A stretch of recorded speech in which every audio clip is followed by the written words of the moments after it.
Hello and welcome to this week's ITPM Flash. My name's Shek and it's great to be here. It's Sunday the 13th of October and JP Morgan's officially kicked off earnings season with a positive result underlying the strength of the US consumer. The earnings expectations are pretty low if you take out the usual suspects. Chips, hardware and the associated infrastructure and energy stocks. These stocks continue to trade exceptionally well into earnings, and not many would bet against them beating numbers. But aggregate earnings year-over-year growth, only 4%, and it's a very low bar for everything outside of tech. So with the bullishness on the economy, $7 trillion in the money markets that could easily start to flow into equities, and it tends to when the markets are high and there's a lot of positivity in the market. And with a low bar, the chance of a second wave rotation is quite easy to get very excited as we get into earnings. But remind yourself, there could be a lot of traveling and arriving into this earnings season, and there will be a stock picker's paradise. An implied vol at the single stock level is at this highest for a good while. So the market's really expecting some action. And of course, here at ITPM, we're always eschewing the value and virtue of a long-short portfolio. Think in terms of risk-adjusted returns, not just, wow, everything's going up, pile in. Remember the travel and arrive. You want to be trading like a local, not like a tourist. Now, before I come to my stock pick, I want to outline why I think turnaround seems so out of favour. When we think about market participants, the biggest volume by strategy by far and away is quant-driven black box hedge funds. Now they account for almost half the daily volume all day, every day, and they have a leaning towards sentiment analysis and momentum and trend following. So this is why the winners continue to trade exceptionally well. You can see the quants, there's good sector strength, good momentum. This brings in other momentum trading, all the technical traders, and ultimately the retail trader. And I think a lot of the potential turnarounds are completely neglected because this market, in my opinion, focuses very much on the now, the momentum, the quants we can see. I think it doesn't spend so much time thinking about business models and conditions that might really move KPIs on these unloved companies. And this is where there are some great opportunities. And when I think about some of the successful turnarounds I've outlined this year, the stocks traded really badly from 4 to 6 weeks into earnings. It's only when you actually see an improvement in sentiment or the quants that then the market picks up and then trades in the fashion that dominates the market. So I can come on to my trade now, long Roblox, and there's a great longer dated setup with a cracking risk return. So Roblox is an online platform and game creation system. You could think of it in 3 parts. Roblox client, these are the game players and ultimately teenagers. Then you have Roblox Studio, which is the free tool set that they give developers to effectively build their business, create the immersive experience.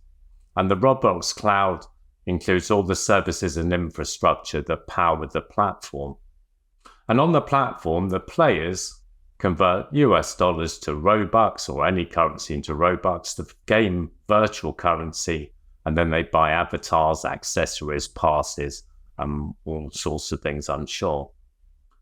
And Roblox pays out 70% of all the Robux spent on a game to that game developer and keeps 30% themselves. And later on, obviously, there is a belief or hope that advertisers, more brands will sponsor events and sell virtual merchandise and potentially one day real world product. So this platform is training the next generation of Americans to be over-consumers. Now, getting developers to build your product, in effect, is smart. Letting everyone in for free to start with is also smart to build a huge platform. And Roblox has done that. I think it's like a cold spring. It's really just a matter of timing as to when the re-rating comes. So they have a huge and growing platform, but now they've really got to start showing us the money. So if we have a look at the KPIs, they're all moving beautifully. So you've got 80 million daily average users. That's up over 20% year over year. 16.5 million payers. So out of 80 million teenagers, only 16.5 pay anything, but that's up 22% year over year. And the hours engaged, 17.5 billion, that's also up 24% year over year. But as you've looked through these charts, you can clearly see that key KPIs are all trending really nicely. Everything's looking well set up. And if you look at Roblox usage across all frequencies, you can see that they're all trending up. This is things like teens actively playing, that's increasing. And when you look at more industry-wide research about social commerce, that's also improving again. This means how many teenagers are buying stuff online. So of course, all the longer-term trends are in place. The KPIs of Roblox are moving great. Why is the stock gone nowhere? It's still languishing at $41. And of course, Roblox's problem is that it still doesn't make any money, gap, and it's not making enough in any metric. After all, only 16.5 million daily average users pay. The average revenue per user ARPU is $60 a quarter. So the ones who do pay are paying about $5 a week, pocket money. And despite the fact the stock comfortably beat consensus on bookings last quarter, it was a good beat, 955 versus 900. ARPU moved up, but only to 60% per quarter. And there's still no interest in this name. Now, average age is increasing, but that's not because they're drawing in older teenagers. It's just the 12-year-olds become 13, 13 become 14. And this is ultimately the problem at this point. Each child's ability to spend really depends on their parents' desire to increase their pocket money or allowance.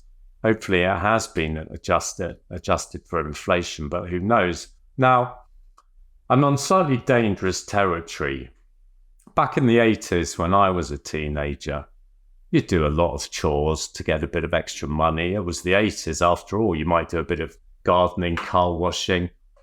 Hell, you'd be up doing the gutters. You might even be doing scaffolding. You'd hope you get your £2 and a tin of shandy.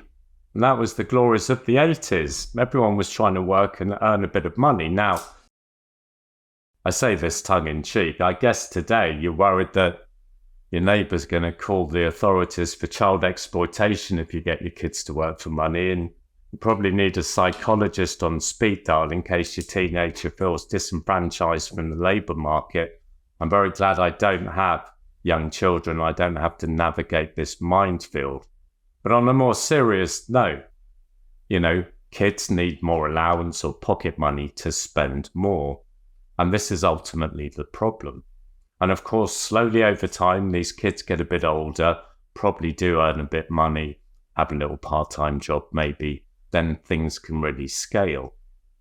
So with it so hard to know when this cold spring is actually going to deliver some real operational improvement, I've got to justify why now. And I don't really have one main catalyst. It's a number of catalysts all moving together. But I suppose the best one is that they've recently launched their Gen AI software that makes their developers build a lot faster. Okay? So these developers build these great 3D environments, and they'll be able to build and develop games super quickly. And it's text-driven. So I guess you could say, I want a forest, or I want a whatever. Sorry, I'm not a gamer in all these immersive worlds. But you can build complexity a lot quicker. You can build more interesting games. And unlike a Grand Theft Auto where you got to wait 2 years, you play the game and then they bring out a new one and then that stays the same for 2 years. This is constantly evolving and it will evolve a lot faster.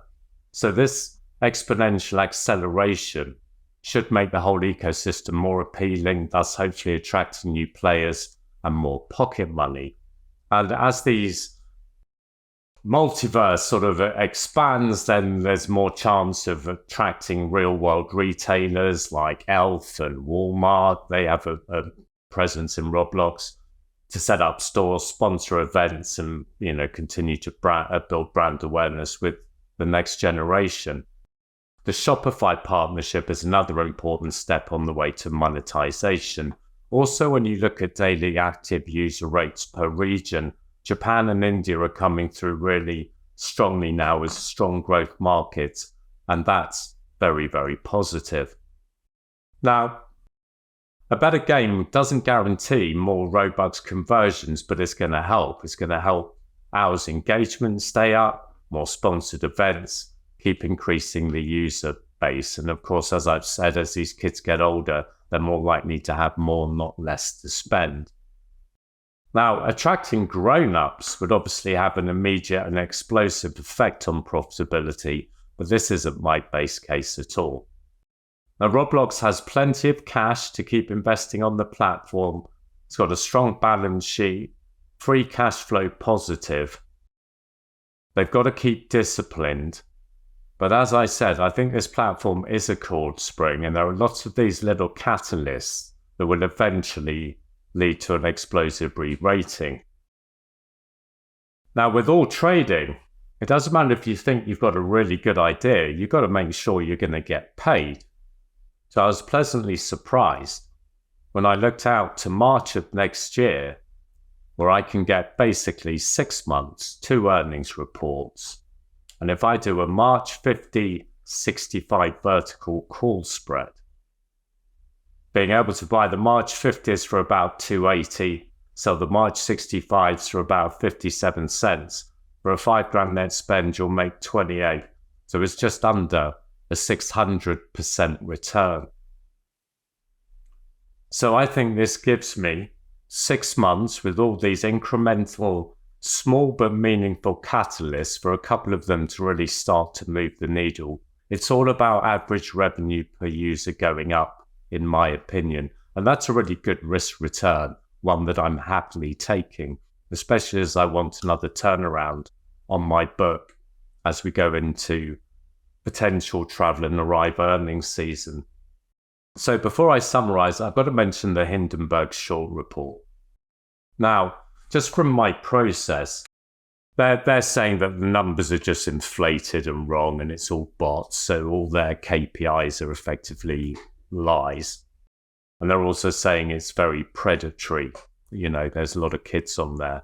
Now, that may or may not be true, but I can't verify it. If I can't verify it, I just have to stick to my process. So I have to look at what's being reported, look at potential catalysts, have a view as to whether I think they're meaningful, make sure I can get paid, and then I'll trade. And there's all sorts of other incrementally positive things about Roblox. It's the number one grossing app for the iPad across the App Store. It's always in the top 10 apps on the iPhone. This is all from Refinitiv. And, I really do believe this is an amazing platform. They've just got to actually start delivering higher average revenue per user, increase their gross margins, and it will all come in due course. But I've got a nice 6-month bet with a great risk return. So get a bit of game theory into your diversified portfolios. Have a very good earnings season, and I'll see you again soon.